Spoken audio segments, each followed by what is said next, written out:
change and the potential of services for growth.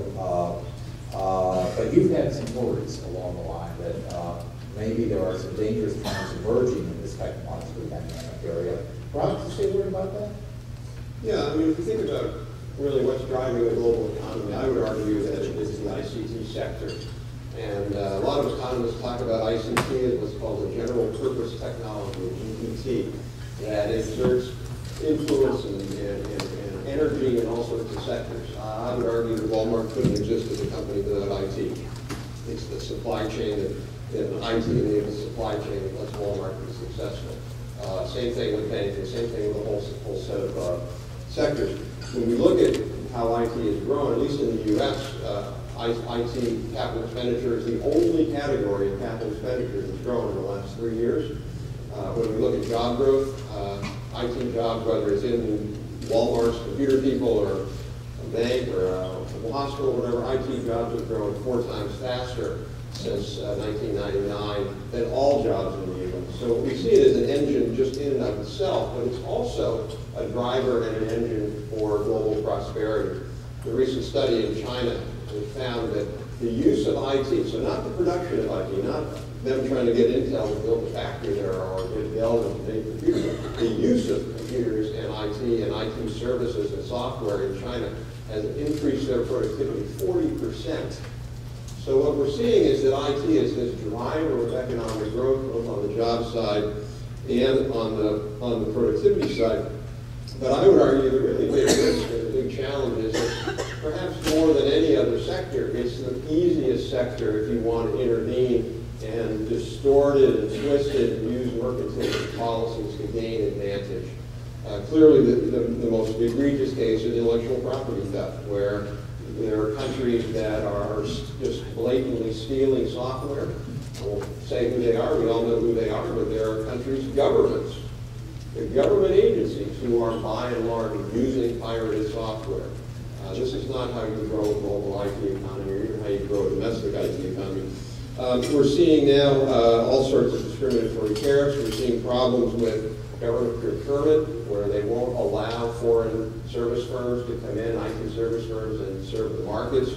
We're seeing now frankly, the excuse of privacy and security as a way to intervene in these markets. And here I will name a name. We've seen that with India recently in the BlackBerry case, and a number of other countries, UAE has done this as well. So I think it's really, we're going to be seeing this more and more with cloud computing. Cloud computing is going to be the fastest growing IT application over the next decade. And the way the cloud will probably work, if it could work efficiently, would be essentially a global cloud. The idea that somehow everybody's going to have a server in every country is talk about driving inefficiency and increasing security risks. The most efficient way to do the cloud is to have essentially let companies put their servers wherever they want, integrate data on a global basis, whether it's in India or China or the US or wherever. But I think there's a big risk. We're already seeing that in some cases in Europe with privacy rules that are going to drive a balkanized cloud computing system. So I think in many ways we've got some real challenges to enable IT services to really be delivered and provided globally, which is how it ought to be done. Rob, given that worry and given the fact that there's been a great deal of comment about the fact that services have to often deal with very complicated behind-the-border barriers and that these often come out of real regulatory obligations as well, privacy and security being good examples. Do you think that we can find some meaningful ways to advance the ball on some of these problems you've just described in the time available for working on the Doha round over the next 18 months? Are there a few simple things that we could do to agree on? I'm not sure it's in the context of the bill how any of this is going to get solved, but I do think there are some simple things we could do. For example, I think what we need to do is, now speaking as an American, and to some extent a globalist, we need to be, I would argue, be pushing the Trans-Pacific Partnership and really have that be a place where it could be a leader, an emblematic place where we say this is how we're going to do IT services trade, and have have them adopt a set of principles about this, including data sharing and data privacy. Another idea we've been exploring, and partly explored recently at an Aspen Institute telecommunications summit, so it's a little bit of a half-baked idea, not fully baked, but an idea that we've come up with, which we call digital embassies. So essentially saying, what if we decided that access to data is not about where the server is, but about whose data it is? So in other words, the idea is somehow that gives essentially what we want. What we want is a regime where the Europeans can feel comfortable having data housed in the U.S.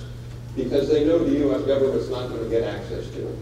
And conversely, that we can have data in another country and know that that's going to fit. So I think we need to think much more creatively about how we're really going to make these systems of security and privacy and other kinds of things work in a world where ultimately to make this work, it has to be a global system. Thanks very much.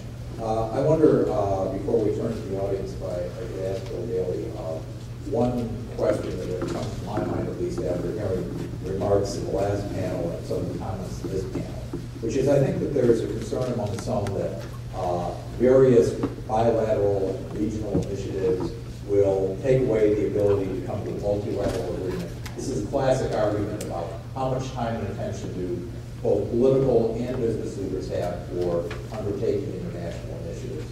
I mean, you've sat in both the public and private sector at the highest levels. What's your feeling about this?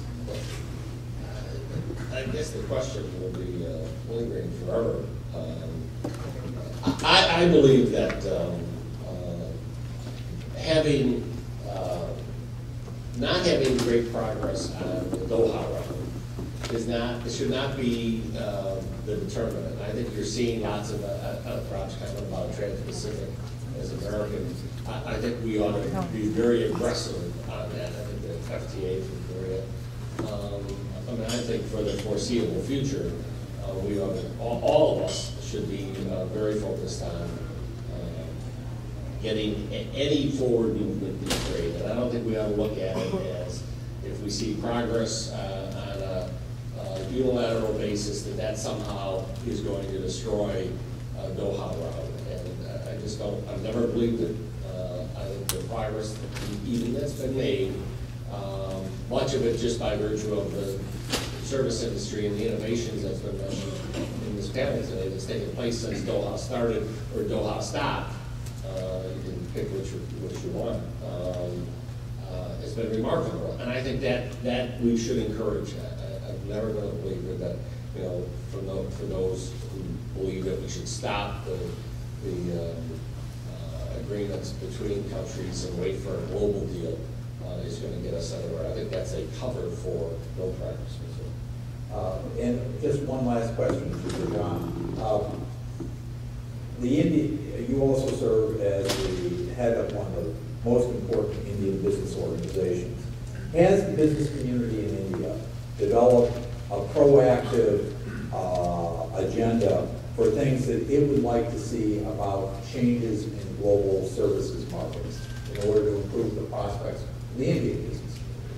The Indian situation has been quite very clear, and we strongly believe, as I said, the demographics dividend that India can, over a period of time, the industry get, is to really serve the world. And that is, today, at least as we speak, is being somewhere, I would say, getting clouded in because of the way agreements are not in place, countries having their own economic problems. But eventually, you cannot stop the ideal science come. And that's where India is going to get fixed into the world position. Democracies, English-speaking people, and if you look at our neighbors, while there's been talked about the IPR issues, India has none of those issues. Most of the companies, if you really see, have an established base for the simple reason, companies like IBM, which serve across the US, are also serving the Indian customer. Probably my company is one of the biggest outsourcing customer for IBM. $3.5 billion contract being given. I could have given to the Indian companies, but I chose an American company for the simple reason.